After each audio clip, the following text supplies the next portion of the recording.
એ માતાજી મિત્રો ગાયાવાળા ગોવાળ પણ ગાયો લઈ અને મિત્રો હવે પણ આવેલા છે. અને મિત્રો માણીપુરાના માટે મિત્રો કેટલી સરસ ગાયો સુંદર છે. અને ખરેખર આપણા મિત્રોને વિનંતી કરશે કે તમારા ખેતરની અંદર ચરવા પડ્યો હોય તો ગાય માતાને મિત્રો અવશ્ય તમે સરવા દેજો.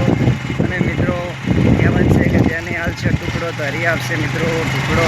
અને ગાય માતા માટે મિત્રો ખૂબ જ વિડીયોને બહુ શેર કરજો અને મારી આઈડીને ફોલો કરજો એવી આપણે